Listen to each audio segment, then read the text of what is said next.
तो हम लोग अब डिस्कस करेंगे फैक्टर्स अफेक्टिंग फोटोसिंथेसिस, मतलब फैक्टर्स कौन कौन से वो फैक्टर हैं जो फोटोसिंथेसिस या फोटोसिंथेसिस के रेट को अफेक्ट करते हैं। तो ये जानना जरूरी है। क्यों जरूरी है? क्योंकि इससे हम डिटरमिन कर सकते हैं yield of plant including crop plant. जितने भी क्रॉप प्लांट्स हैं उनकी यील्डिंग हम इससे डिटरमिन कर सकते हैं। अगर हमें रेट ऑफ फोटोसिंथेसिस के लिमिटिंग फैक्टर मालूम हो तो हमें जान सकते हैं कि किस कंडीशन में कैसी यील्डिंग होगी या किस तरह से हम यील्ड को बढ़ा सकते हैं, प्रोडक्टिविटी को बढ़ा सकते हैं। तो इसके लिए हमें डिफरेंट फैक्टर्स को जानना होगा और उसको हम कंट्रोल करके यील्डिंग को बढ़ा सकते हैं, प्रोडक्शन को बढ़ा सकते हैं किसी भी प्लांट के। तो इसमें दो तरह के फैक्टर हम देखते हैं, यहाँ पे आप सामने देख रहे हैं। इंटरनल और एक्सटर्नल दो तरह के फैक्टर्स होते हैं। तो इनके बारे में अब इंटरनल में कौन कौन से फैक्टर आते हैं जो प्लांट के इंटरनल एनवायरनमेंट को के में होते हैं। इंटरनल, अब उसमें सबसे मेन आपका लीव्स होती हैं। आप जानते हैं कि जो फोटोसिंथेसिस होती है वो कहाँ होती है? लीव्स के अंदर होती है। तो लीव्स में क्या क्या चीज़ होगी जो फोटोसिंथेसिस के रेट को अफेक्ट करेगी? तो यहाँ पे आप देख रहे हैं लीव्स के अंदर number, edge, size, orientation. Leaves की नंबर कितने हैं, एज कितनी है, ओल्ड है कि न्यू है, साइज छोटी बड़ी साइज है, स्मॉल है, लार्ज है ना, ओरिएंटेशन प्लांट्स में किस तरह से वो ओरिएंटेटेड हैं। कोई एक स्टेम है उसमें वो किस तरह से ओरिएंटेशन है, ठीक है, जैसे वो स्ट्रेट है या फिर पैरेलल है, इस तरह से किस तरह से उनका ओरिएंटेशन वर्ल्ड में है, किस तरह से है। तो उससे भी रेट डिसाइड होता है, ठीक है।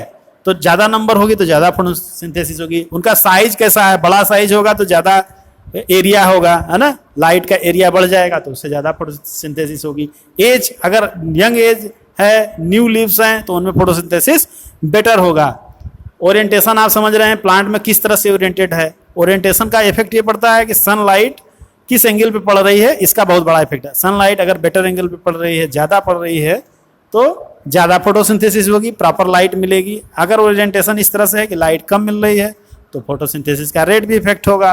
इसके अलावा मीजोफिल सेल्स, मीजोफिल सेल्स किस तरह से कितनी है और उनमें क्लोरोप्लास्ट कितना है, ठीक है, और उस क्लोरोप्लास्ट में क्लोरोफिल कितना है, ये सारे फैक्टर हैं जो। इसके अलावा इंटरनल CO2 कॉन्सेंट्रेशन, प्लांट के इंटरनल एनवायरमेंट, लीफ के अंदर जो आपने देखा मीजोफिल सेल है उनके बीच में पैरेन्काइमल स्पेस है, तो वो कितना CO2 वहाँ पे मौजूद हो सकती है, कितना CO2 मौजूद है, उसके हिसाब से भी डिसाइड होता है फोटोसिंथेसिस का रेट। आप पढ़ चुके हैं फोटोसिंथेसिस के रेट के बारे में कि CO2 किस तरह से पार्टिसिपेट करती है और CO2 और O2 का रेशियो भी आप देख चुके हैं, फोटो रेस्पायरेशन भी आप देख चुके हैं किस तरह से वो अफेक्ट करता है, ठीक है। तो ये सारे इंटरनल फैक्टर हैं जो प्लांट के अंदर होते हैं, प्लांट आर इंटरनल फैक्टर। और इसके अलावा ये सब जो फैक्टर होते हैं ये dependent on genetic predisposition and growth of plant, है ना।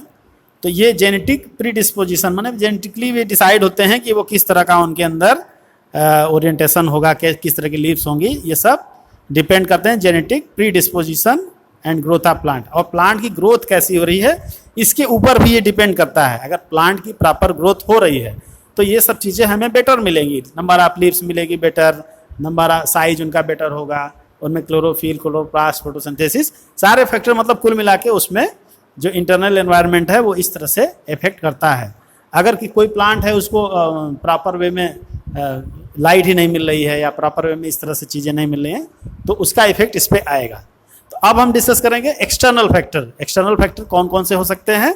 तो आप यहाँ पे देख रहे हैं एक्सटर्नल फैक्टर में सनलाइट सबसे मेन आपका क्या है, सनलाइट है। सनलाइट के बाद CO2 concentration, temperature and water, ये सारे फैक्टर्स हैं जो एक्सटर्नल फैक्टर हैं जिसके ऊपर की फोटोसिंथेसिस की रेट हमारी डिपेंड करती है या ये फोटोसिंथेसिस को अफेक्ट करते हैं।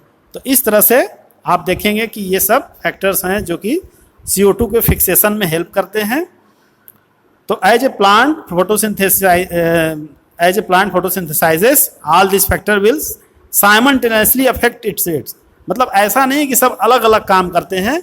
जब फोटोसिंथेसिस होती है तो ये सारे फैक्टर्स कंबाइंडली कह सकते हैं या फिर कह सकते हैं साइमल्टेनियसली अफेक्ट करते हैं, एक साथ इफेक्ट करते हैं। सबका रोल तो सबका अलग अलग है लेकिन ओवरऑल सब एक कंबाइंड एक्शन होता है, कंप्लीट एक्शन होता है, ठीक है। तो several factors interact and simultaneously affect photosynthesis or CO2 fixation. Usually one factor is major cause or is one that limits the rate, है ना। अब इसको हम लोग समझते हैं, इसको क्या बोलते हैं। कहने का मतलब ये है कि ब्लैकमैन्स लॉ ऑफ लिमिटिंग फैक्टर्स के बारे में पहले थोड़ा सा हम समझ लें, फिर इसको हम और एक्सप्लेन करते हैं कि इसका क्या मतलब होता है। तो ब्लैकमैन्स लॉ ऑफ लिमिटिंग फैक्टर्स क्या चीज़ है। उन्होंने कहा कि if a chemical process is affected by more than one factor, if a chemical process is affected by more than one factor, then its rate will be determined by factor which is nearest to minimal value, है ना। It is the factor which directly affects the process if quantity is changed. अब कहने का मतलब क्या है इसमें, इस चीज को हम समझेंगे कि ब्लैकमैन्स ने 1905 में ये एक प्रिंसिपल दिया, जिसको कि हम लॉ दिया, उसको हम लोग बोलते हैं लॉ ऑफ लिमिटिंग फैक्टर। उन्होंने कहा कि कोई भी केमिकल प्रोसेस है तो उसमें जो केमिकल प्रोसेस का रेट होगा, है ना, वो उस फैक्टर पे डिपेंड करेगा। अगर उस केमिकल प्रोसेस में एक से ज़्यादा फैक्टर इन्फ्लुएंस करते हैं, इफेक्ट करते हैं, एक से ज़्यादा फैक्टर अफेक्ट करते हैं, जैसे यहाँ पे भी आप देख रहे हैं फोटोसिंथेसिस में भी एक से ज़्यादा फैक्टर होते हैं। तो कोई भी ऐसा केमिकल रिएक्शन जिसमें एक से ज़्यादा फैक्टर रिस्पॉन्सिबल होते हैं उसके रेट को कंट्रोल करने के लिए, तो उसमें जो फैक्टर होगा जो सबसे मिनिमल होगा, सबसे मिनिमम वैल्यू पर होगा, वो डायरेक्टली अफेक्ट करेगा प्रोसेस को, है ना। कहने का मतलब कि जो मैक्सिमम है, जो ऑप्टिमम लेवल पर है, उससे तो ज़्यादा चेंज नहीं हो, क्योंकि वो तो अब और बढ़ नहीं सकता। तो डिपेंड किस पे करेगा, जो सबसे मिनिमम होगा। तो इसी को हम लोग बोलते हैं लॉ ऑफ लिमिटिंग फैक्टर। जैसे कि मान लीजिए कि अब CO2 कंसंट्रेशन है, लाइट है, वाटर है, ये तीनों चीज़ें मौजूद हैं, या मान लीजिए CO2 कंसंट्रेशन है, टेम्परेचर है, वाटर है, ये सब ऑप्टिमम लेवल पर, मैक्सिमम अपने जो ऑप्टिमम लेवल है उस पर वो हैं, जितना उनको ज़रूरत है उतना है।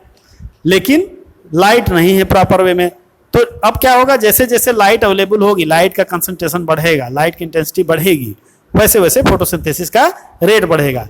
कहने का मतलब जो चीज़ सबसे अपने मिनिमम पे होगी उसको अगर हम बढ़ाएंगे तो फोटोसिंथेसिस की रेट बढ़ेगी, और जो मैक्सिमम पर है वो तो है ही, उससे क्या इफेक्ट आएगा, वो तो ऑलरेडी बढ़ी हुई है ना। तो ये ब्लैकमैन्स लॉ ऑफ लिमिटिंग फैक्टर्स है। तो कहने का मतलब कि इस आप समझ गए होंगे इस चीज़ को कि ये सारी चीज़ें मिलकर के वर्क करती हैं, और one factor is a major cause are one that limits the rate, है ना। तो जो अपने मिनिमम लेवल पर है वो ज़्यादा इफेक्ट करेगी, क्योंकि उसका कंसंट्रेशन जैसे जैसे हम बढ़ाएंगे, इंटेंसिटी बढ़ाएंगे, वैसे वैसे फोटोसिंथेसिस का रेट बढ़ेगा। और जो अपने मैक्सिमम लेवल पर ऑलरेडी है ना, ऑप्टिमम लेवल पर ऑलरेडी है, उसमें बढ़ाने की कोई ज़रूरत ही नहीं है। तो इसको हम लोग और बाद में अलग अलग डिटेल में देखेंगे। तो ये हम बताया कि ब्लैकमैन्स लॉ ऑफ लिमिटिंग फैक्टर यही कहता है। फोटोसिंथेसिस में भी यही चीज़ें अप्लाई हो जाएंगी कि इसमें चारों जो फैक्टर हैं, एक्सटर्नल फैक्टर्स हैं या मान लीजिए इंटरनल फैक्टर्स हैं, तो उसमें अगर हम कंपेरिजन करें चारों का, तो जो मिनिमम लेवल पर होगा उसको हम बढ़ाएंगे तो रेट भी बढ़ेगा, और जो ऑलरेडी ऑप्टिमम लेवल पर है उसको बढ़ाने का कोई उसका हमें लाभ नहीं मिलेगा। तो इसका मतलब क्या हुआ कि जो रेट ऑफ फोटोसिंथेसिस है वो डिपेंड करती है उस फैक्टर पे जो अपने मिनिमम लेवल पर है, ठीक है।